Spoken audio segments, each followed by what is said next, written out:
Դուք երբևէ նկատել եք, թե որքան հեշտ է ընկնել անհանգստության թակարդը։ Մենք ապրում ենք մի աշխարհում, որը մշտապես մեզանից ավելին է պահանջում,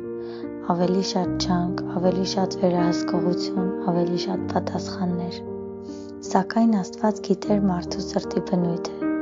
Հիսուսն էլ հասկանում էր, որ վախի եւ անհանգստության դեմ պայքարը կլինի բարդ մարդ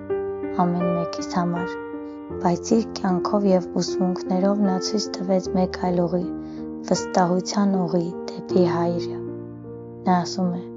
«Թող ձեր սիրտը չխռովվի եւ չվախենա, սա պարզապես խորհուրդ չէ, խաղաղություն եմ թողնում ձեզ, իմ խաղաղությունն եմ տալիս ձեզ, ես այն ձեզ տալիս եմ ոչ այնպես, ինչպես աշխարհն է տալիս, այլ իր խաղաղությունն է տալիս։ Աշխարհի խաղաղությունը փխրուն է, ինչպես ավազե ամրոցը, գեղեցիկ է մի պահ, բայց քանդվում է ամենափոքր ալիքից։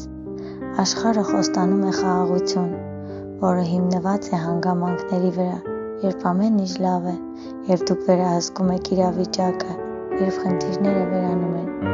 Բայց եկեք անկեղծ լինենք, ինչքան հաճախ է դա իրականում լինում։ Աշխարհի խաղաղությունը անցողիկ է, այն կախված է մեզնից անկախ գործոններից, իսկ Հիսուսի խաղաղությունը այլ է, այն կախված չէ ձեր շուրջը տեղի ունեցողից, այլ նրանից, թե ով է ձեր ներսում։ Այն նման է հանգիստ նավահանգստի, փոթորկի պահին ալիքները կարող են մոլեգնել, բայց դուք հաստատուն եք մնում, քանի որ գիտեք, թե ով է ղեկավարը։ Հիսուսը չի խոստանում, որ փոթորիկները կդադարեն, բայց նա խոստանում է, որ դուք դրանց միջով կանցնեք չխեղդվելով։ Երբ նա ասում է. «Մտածեք խաղաղության մասին, ինչպես մի նվերի», պատկերացրեք, որ ինչ-որ մեկը ձեր շատ արժեքավոր նվեր է տալիս, բայց դուք այն թողնում եք դարակում առանց բացելու, որովհետև չափազանց զբաղված եք ամեն ինչ ինքնուրույն լուծելու փորձերով։ Այդպես է լինում, երբ մենք չենք ընդունում այն խաղաղությունը, որ Հիսուսն է առաջարկում։ Այն արդեն տրված է, պարզապես պետք է ընդունել։ Եթե այսօր ձեր սիրտը ծանրաբեռնված է, կանգ առեք, խորը շունչ քաշեք եւ ասեք. «Հիսուս, ես ընդունում եմ քո խաղաղությունը, ես հանձնվում եմ քո ձեռքերին»։ Սա կարող է աննշան թվալ, բայց հենց այդ հանձնման պահին դուք կգտնեք իսկական հանգստություն։ Նրա խաղաղությունը դատարկ խոստում չէ, այլ իրականություն,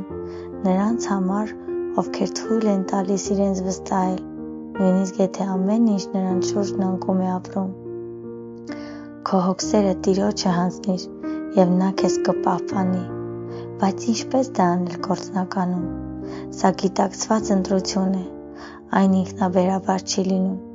Դուք պետք է որոշում կայացնեք, հանձնվել։ Գուցե դա նշանակում է անկեղծ աղոթք, որտեղ դուք ասում եք. «Տեր, ես այլևս չեմ կարող,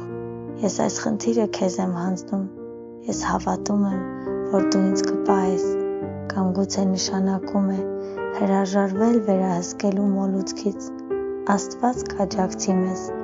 նա մեզ պահպանում է, երբ մեր ուժերը չեն բավարարում, նա այն ամուր ուսն է, որին կարող ենք հենվել։ Հավատացեք, նա երբեք ձեզ չի լքի։